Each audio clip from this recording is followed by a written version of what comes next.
What's going on, guys? It's Fight Season MMA, and today I want to make a video talking about Alex Pereira's plan for his next fight in the UFC. We all know that he is scheduled against Khalil Roundtree Jr. currently, but he already has plans moving forward if he beats Roundtree in his next fight on October 7th. I think that is going to be a very interesting fight, but I do want to see what's going to happen moving forward for Mr. Poatan in the UFC organization, considering he is getting up there in age. So we'll discuss what he's got to next and what he's up to inside the UFC after this fight with Khalil Roundtree Jr. But if you guys are enjoying the UFC content, please leave a like, comment, and subscribe. That is the best way to help the channel grow. And while you're down there, please turn on the post notifications just so you guys are always notified about the recent UFC content that releases.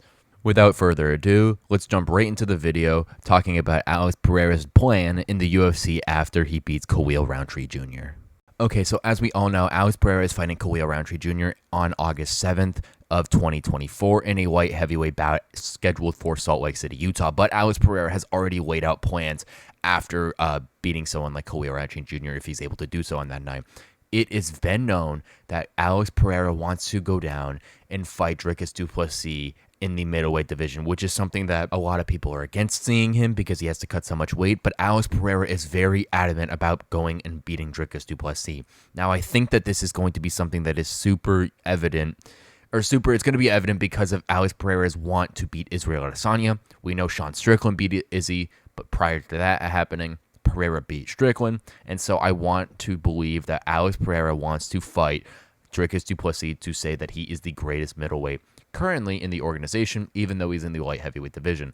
So I think that this is a very interesting fight between the two individuals. As we all know, Dricus Du Plessis is kind of more of a grappling heavy styled fighter, where Alex Pereira is one of the greatest kickboxers and MMA fighters on planet Earth that we have ever seen. So this would be a very action-packed fight that could occur sometime around next year.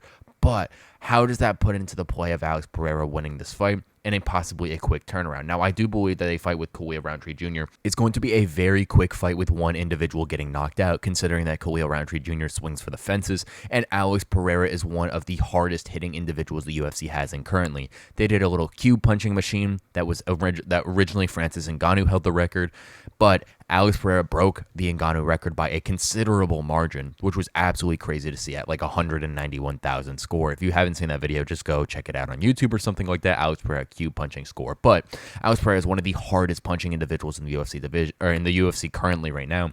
And going up against someone like Dricus Du Plessis would be for one of the most exciting fights to put on in the UFC currently.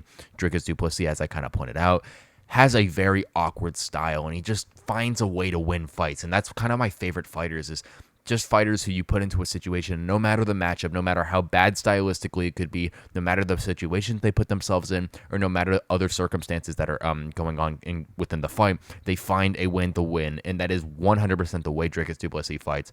Every single time he steps in the octagon, he finds a way to win. He's undefeated in the UFC. He's beat the likes of Israel Adesanya, Robert Whittaker, Derek Brunson, and Sean Strickland. He's beat some very good opponents inside the UFC, and that just is a testament to his skill and just his will to win in fighting IQ. But Alex Pereira fighting down at 185 again is a massive thing for his career because we all thought he was established in that 205-pound division. We all know he was the middleweight champion at some point, but got knocked out by Israel Adesanya at UFC 287. But I think that that was more of a lag to Alex Pereira cutting so much weight, his organs really not being good under that extra pressure and whatnot. So I don't think that it's gonna be a great time if Alex Pereira goes down to fight Dricus Du Plessis. Not necessarily because of Alex Pereira couldn't win the fight, but I do think his chin is going to be deteriorated ever so much. And I do think it's going to take a toll on Alex Pereira if this fight does keep going on. Now, how could it possibly work out if this fight does happen? Because I truly think that they could make this fight happen at 205 pounds, which I think would be a better off way to have this fight occur, because it would be a more even fight for Alex Pereira in the standpoint versus Dricus Du Plessis, because I do think that cutting weight and putting all that pressure on your organs and all that pressure on your brain to really to drain out all the water in your body is going to affect Alex Pereira negatively in so many aspects. So I do believe that a fight between these two individuals should happen at 205 pounds. And what I do think needs to go on is I think that Alex Pereira needs to fight Khalil Roundtree Jr. and then fight Magomed Ankalaev or Alexander Rakic, whoever wins out of that fight at UFC 308 in Abu Dhabi, and then challenge Dricus Du Plessis for the light heavyweight strap if he already hasn't moved up for the middleweight title. There's just no way I can see Alex Pereira going back down to that middleweight division, no matter how much he wants to. I just think it's going to be too stressful on his body to really be able to get a good product out of Pereira going down and cutting so much weight. But I do think Dricus Du Plessis going up is a very viable option. Dricus cuts a good amount of weight. Dricus used to fight at welterweight at one point in his career, which I think is absolutely insane.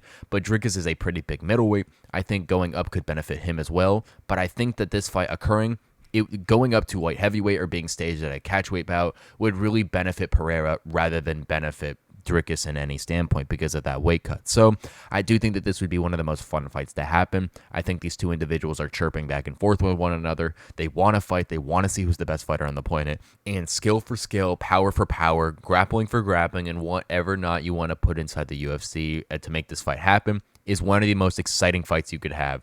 Now, yes, the grappling department, Dricus Du Plessis is going to have a very apparent advantage, but if you look in the striking department, Alex Pereira is going to look like he's having a very apparent advantage.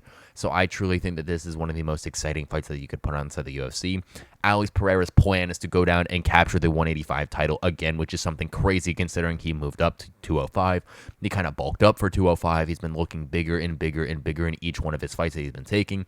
But the will that he wants to do, he wants to suffer to go down and beat Dricus Du Plessis at 185 pounds, do the incredible, shrink his body, lose all that water, to go down and challenge for the middleweight title once again. And Dricus Du Plessis said today that he wants Sean Strickland versus Alex Pereira to fight for a middleweight #1 contender.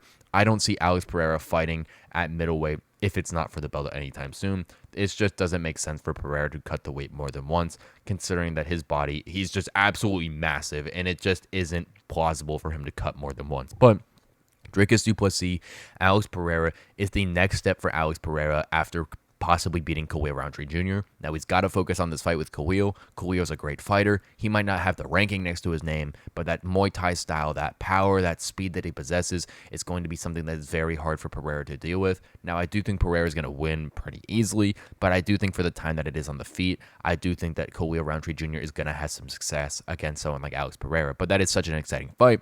I can leave my link to a video that I made a couple days of why this fight could be fight of the year, which I'll do right here. But other than that, I do think that Alex Pereira, if he beats Khalil Roundtree Jr., could possibly schedule a bout with Dricus Du Plessis next. Maybe at 205, maybe at 195. We'll see. But that's a fight that you got to look out for. Thank you guys so much for watching this episode of Fight Season MMA, and please know what you think about Alex Pereira's plan down below in the comment section of when he beats Khalil Roundtree Jr., of what he's thinking in his mind. Now, we can't go too far past Khalil because Khalil is a very skilled UFC veteran who is very savvy, who has the ways to win and the will and the intelligence to win against Pereira.